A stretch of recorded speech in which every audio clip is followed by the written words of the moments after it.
ನಮಸ್ಕಾರ ರೀ ಎಲ್ಲರಿಗೂ. ನಾವಿವತ್ತು ಬಿಜಾಪುರಕ್ಕೆ ಹೊಂಟೀವ್ರಿ. ಬಿಜಾಪುರಕ್ಕೆ ಹೋಗೋದು ಎಲ್ಲ ವಿಡಿಯೋ ನಿಮ್ಗೆ ತೋರಿಸ್ತೀನಂತ್ರಿ. ಇಲ್ಲಿ ನೋಡಪ್ಪಂಜಿ, ಇಲ್ಲಿ ಇಲ್ಲಿ ಹಾಯ್ ಮಾಡು. ಹಾಯ್ ಹಾಯ್ ಮಾಡು. ನಾವು ಇವಾಗ ಬಸ್ ಸ್ಟ್ಯಾಂಡ್ಗೆ ಹೊಂಟೀವಿ ನೋಡ್ರಿ. 8:30 ಆಗಿದ್ದೀರಿ. ಪುಣೆ 9ಕ್ಕೆ ನಮ್ಮ ಬಸ್ ಇದೀರಿ. ನಾವು ಬಸ್ ಸ್ಟ್ಯಾಂಡಾಗ ಹೋಗಿ ಒಂದು 5 ನಿಮಿಷ ನಿಂತೀವ್ರಿ. ಬಸ್ ಬಂದ ಬಿಡ್ತ್ರಿ. ಬಸ್ ಅಂತೂ ಸಿಕ್ಕಾಪಟ್ಟೆ ಗದ್ಲಿತ್ತು ನೋಡ್ರಿ. ನಾವು ಬಸ್ ಭಾಳ ಗದ್ಲಿತ್ತಲ್ರಿ, ಅದರ ಸಲುವಾಗಿ ಇಳಕಲ್ ತನಕ ತೊಗೊಂಡಿವ್ರಿ ಟಿಕೆಟ್. ಇಳಕಲ್ಲಿಂದ ಬಿಜಾಪುರ ತನಕ ಮತ್ತೊಂದು ಬಸ್ ಚೇಂಜ್ ಮಾಡ್ಬೇಕು ನೋಡ್ರಿ ನಾವೀಗ.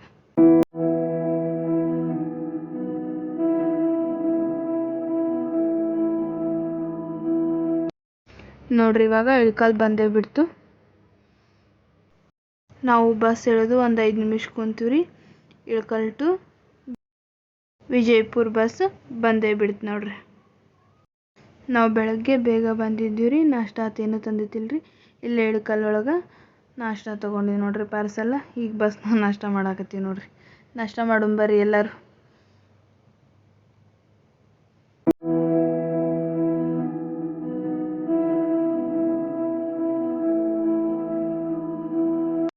ನಾವು ನಾಷ್ಟ ಮಾಡಾಟ್ಗೆ ಹುನ್ಗುಂದ್ ಬಂದೇ ಬಿಡ್ತು ನೋಡ್ರಿ.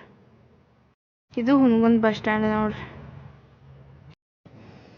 ಹುನಗುಂದ್ ಮತ್ತು ಇಳಕಲ್ ಈ ಪ್ರದೇಶಗಳಲ್ಲಿ ಕೆಲವು ಪ್ರಸಿದ್ಧ ಶಿಕ್ಷಣ ಸಂಸ್ಥೆಗಳನ್ನು ಹೊಂದಿವೆ. ಹುನಗುಂದ್ನಲ್ಲಿ ಕೃಷಿಯು ಅತಿ ದೊಡ್ಡ ಉದ್ಯೋಗವಾಗಿದೆ. ಮುಖ್ಯ ಬೆಳೆಗಳೆಂದರೆ ರಾಗಿ, ಜೋಳ, ಕಡಲೆ, ತೊಗರಿ. ಇಳಕಲ್ ಮತ್ತು ಹುನಗುಂದ್ ಇನ್ನೊಂದಕ್ಕೆ ಹೆಸರುವಾಸಿಯಾಗ್ಯಾವ್ರಿ. ಅದು ಏನಂದ್ರೆ, ಆಲ್ರೆಡಿ ನೀವು ಕೇಳಿರ್ಬೋದು, ಇಳಕಲ್ ಸೀರೆ ಮತ್ತು ಕೆಂಪು ಗ್ರಾನೈಟ್ಗೆ ಹೆಸರುವಾಸಿಯಾಗಿವೆ.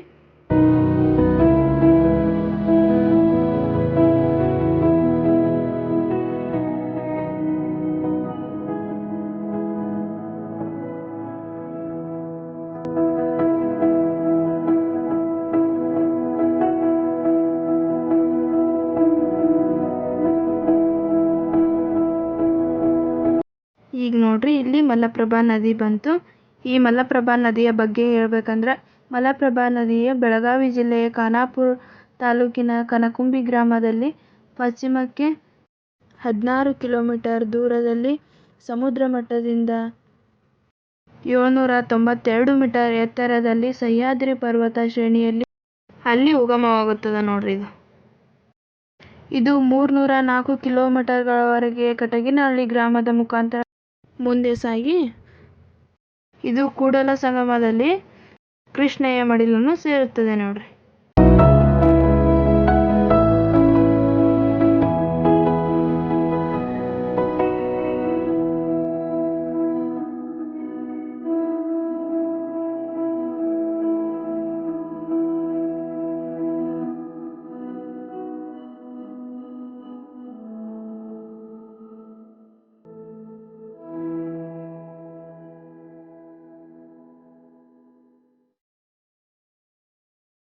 ಇವಾಗ ಬಂತು ನೋಡ್ರಿ ನಮ್ಮ ಆಲಮಟ್ಟಿ ಡ್ಯಾಮ್, ಲಾಲ್ ಬಹದ್ದೂರ್ ಶಾಸ್ತ್ರಿ ಸಾಗರ.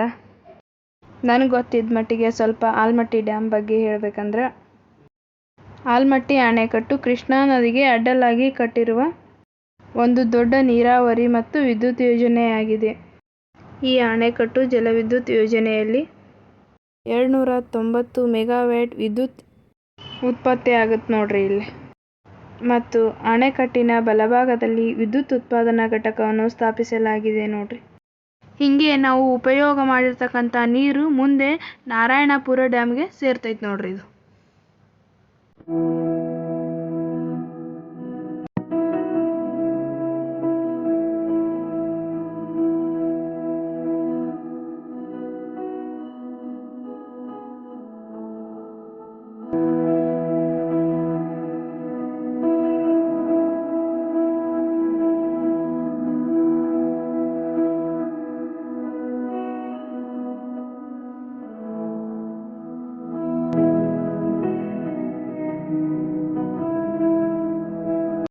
ಇವಾಗ ಆಲಮಟ್ಟಿ ಪಂಪ್ ಬಂತು ನೋಡ್ರಿ.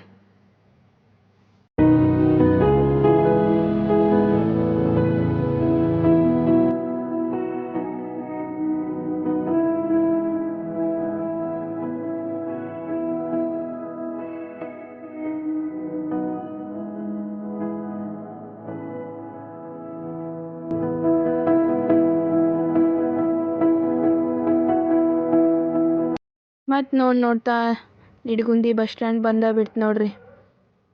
ಆಲ್ಮಟ್ಟಿಯಿಂದ ನಿಡಗುಂದಿ ಏನು ದೂರ ಇಲ್ರಿ.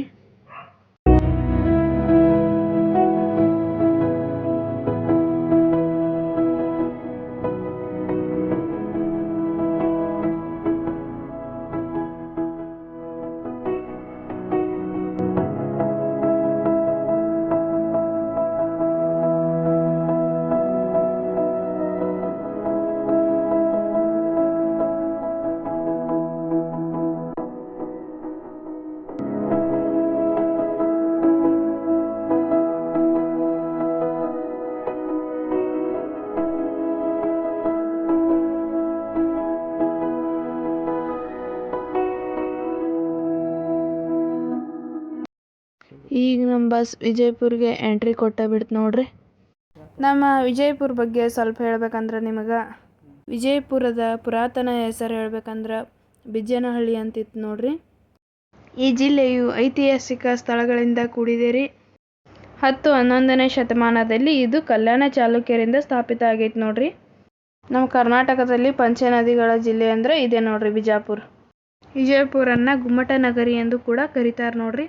ಗುಮ್ಮಟ ನಗರಿ ಎಂದು ಯಾಕೆ ಕರೀತಾರೆ ಅಂದ್ರೆ ನಮ್ಮ ವಿಜಯಪುರದಲ್ಲಿ ಗೋಲ್ ಗುಮ್ಮಟ ಇರೋದ್ರಿಂದ ಗುಮ್ಮಟ ನಗರಿ ಎಂದು ಕರೀತಾರೆ ನೋಡ್ರಿ. ಗೋಲ್ ಗುಂಬಜ್ ವಿಜಯಪುರದ ಅತ್ಯಂತ ಆಕರ್ಷಕವಾದ ಸ್ಮಾರಕವಾಗೈತೆ ನೋಡ್ರಿ.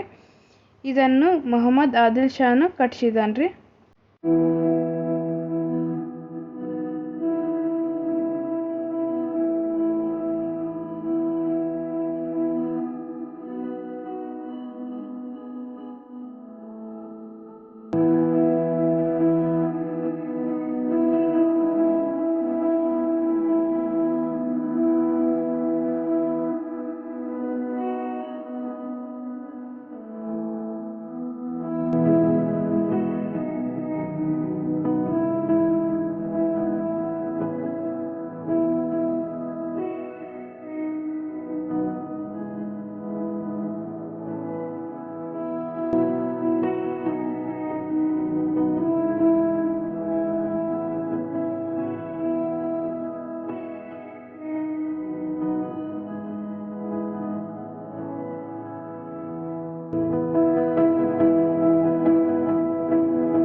ನೋಡ್ರಿ ಇವಾಗ ನಮ್ಮ ವಿಜಯಪುರ ಬಸ್ ಸ್ಟ್ಯಾಂಡ್ ಬಂದ್ಬಿಡ್ತು. ನಾವು ಬ್ಯಾಗ್ ತೊಗೊಂಡು ಹೊಳ್ಯಾಕತ್ತೀವಿ ನೋಡ್ರಿ. ನಮ್ಮ ವಿಶಾಲ್ ಅಂತರೂ ನಿದ್ದೆ ಹೊಡ್ಯಾಕತ್ಬಿಟ್ಟ ನೋಡ್ರಿ. ವಿಜಯಪುರ ಲಾಸ್ಟ್ ಸ್ಟಾಪ್ ಆಗಿರೋದ್ರಿಂದ ಎಲ್ಲ ಬಸ್ ಖಾಲಿ ಆಯ್ತು ನೋಡ್ರಿ. ನಮ್ಮದು ಇವತ್ತಿನ ಲಾಗ್ ಈ ಥರ ಐತೆ ನೋಡ್ರಿ. ನಮ್ದು ಇವತ್ತಿನ ಲಾಗ್ ಎಲ್ಲರಿಗೂ ಇಷ್ಟ ಆಗೈತೆ ಅಂತ ಅನ್ಕೋತೀನಿ ರೀ. ಇಷ್ಟ ಆದ್ರೆ ಲೈಕ್ ಶೇರ್ ಕಮೆಂಟ್ ಮಾಡಿರಿ. ಮತ್ತು ಮುಂದಿನ ವಿಡಿಯೋದಾಗ ನಿಮಗೆ ಸಿಗ್ತೀನಂತ್ರಿ. ಅಲ್ಲಿವರೆಗೂ ಎಲ್ಲರಿಗೂ ಬಾಯ್ ಬಾಯ್ ರೀ.